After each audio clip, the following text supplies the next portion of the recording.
The Rebel just caught the federal government worrying about our coverage from one of the UN events that we were allowed into. It only took us 3 years, though, to get the truth.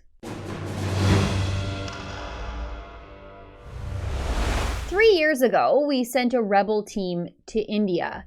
The team was there to cover the United Nations Framework Convention on Tobacco Control. It's a big, expensive nanny state conference. On November 7th, 2016, the World Health Organization passed a motion at that conference to restrict all the journalists from the remainder of the quote-unquote public meeting on tobacco control. And not one member of the 180 nations attending the conference objected to banning the media from the conference floor, and that included Canada.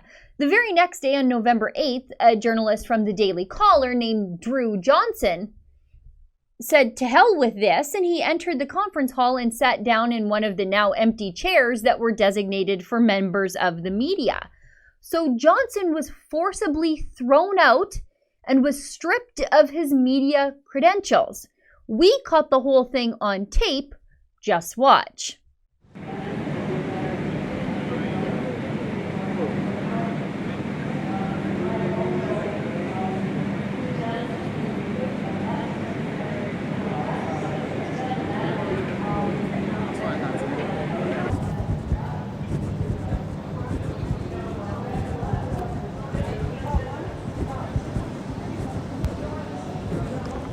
Now, back then, nearly 3 years ago, we filed access to information requests into Health Canada to find out what the heck they were talking about with regard to this tobacco control conference, since, of course, the media were banned and removed from the conference. And we just got our access to information package back recently. What I can tell you is that this is 74 pages long, and at no time did any of the bureaucrats or life-controlling busybodies express any dismay or concern or remote opposition to the fact that media were banned and then physically dragged from the conference, like a normal person might. There's a lot of really boring back and forth in this document package, but I'll show you one very important thing I found. At least it's important to me.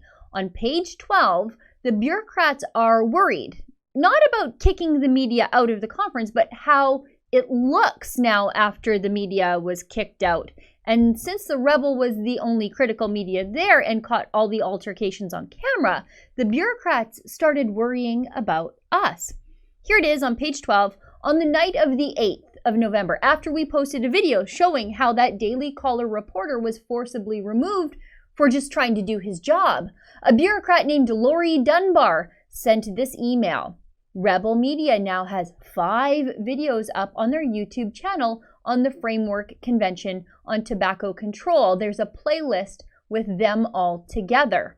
To which Tripp, another government bureaucrat who underestimates us here at the Rebel, and who is also not so great at the proper use of there, and there, replies, I'm not sure that their reach is that wide. It will be worth noting the hits that they receive over the next few days. So you see, instead of standing for press freedom, these bureaucrats were worried that we were standing for press freedom and that people might watch our videos about how they didn't stand up for press freedom. Rob, if you're watching, and I think you could be one of our 1.2 million subscribers, our reach is very wide as we are the largest Canadian news channel on YouTube. Bigger than the CBC. In fact, we're so big and our reach is just so wide, we've got bureaucrats like Rob worrying about us, blocking our access to information requests for almost 3 years, and now asking the United Nations to ban us from upcoming conferences. For the Rebel.media, I'm Sheila Gunn Reid.